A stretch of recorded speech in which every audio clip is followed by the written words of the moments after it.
Halo sahabat Perpus, kali ini kita akan bercerita dengan buku Maria Walanda Maramis, seorang pahlawan wanita dari Sulawesi Utara, karya Anneke Sumaro Pangkerego dan Paula Manginsela. Buku ini dapat dibaca di aplikasi iPusnas. Maria Walanda Maramis lahir pada tanggal 1 Desember 1872 di Desa Kema, Sulawesi Utara. Ayahnya seorang pedagang dan ibunya seorang ibu rumah tangga. Masa kecil Maria dan saudara-saudaranya penuh kasih sayang. Walaupun ayahnya terlalu sibuk berdagang, tapi ibunya tetap menemani anak-anak di rumah. Ketika ayah dan ibunya meninggal, Maria baru berusia 6 tahun. Kemudian ia dan saudaranya diasuh oleh pamannya yang tinggal di Armadidi. Paman Esau seorang pejabat, pangkatnya mayor, sebagai kepala pemerintahan distrik Tonsea, atau sama dengan bupati pada masa sekarang. Pamannya menyayangi Maria dan saudaranya seperti mencintai anak-anaknya sendiri. Maria disekolahkan di sekolah Melayu. Maria adalah anak yang cepat kaki dan ringan tangan. Ia tak segan-segan membantu kesibukan paman dan bibinya. Maria mulai belajar sopan santun, cara membawa diri dalam pergaulan, antar bawahan dan atasan, belajar memasak, masakan daerah, masakan Eropa, dan membuat berbagai macam kue untuk keperluan pesta. Saat usia 18 tahun, ia menikah dengan Frederik Kalusung Walanda. Sejak menikah, Maria dikenal dengan nama Ibu Walanda Maramis. Setelah menikah, Maria mengikuti suaminya ke tempat pekerjaan di Maumbi, sebuah desa kecil yang terletak di antara Manado dan Armadidi.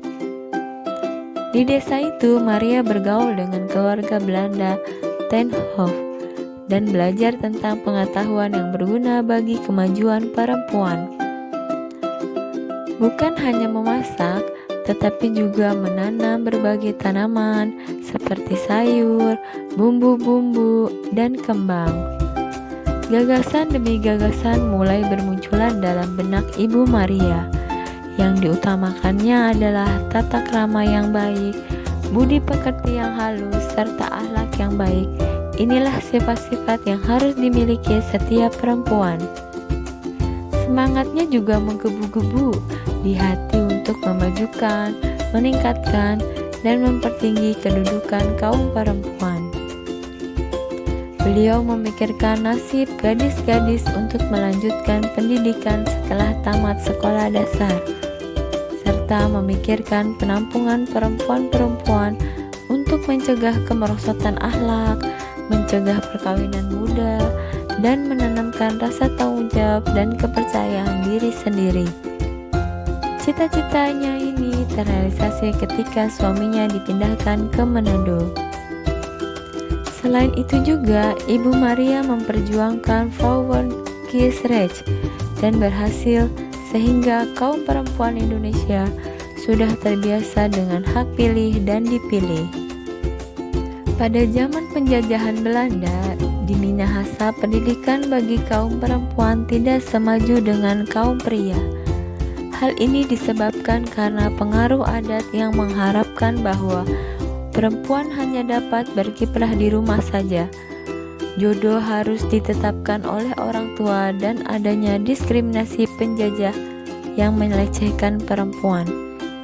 Situasi buruk itu mendorong Ibu Maria untuk bekerja keras mengatasi hal ini. PIKAT, singkatan dari Percintaan Ibu kepada Anak Tumurunnya, adalah organisasi perempuan yang didirikan pada tanggal 8 Juli 1917 di Minahasa. Organisasi ini bergerak dalam bidang pendidikan, keterampilan, dan sosial.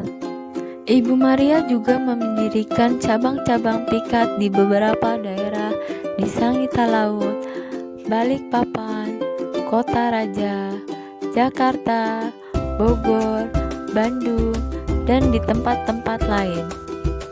1 tahun kemudian, pada tanggal 2 Juli 1918, didirikan sekolah bernama Huis Hout School atau Sekolah Rumah Tangga Pikat di Manado.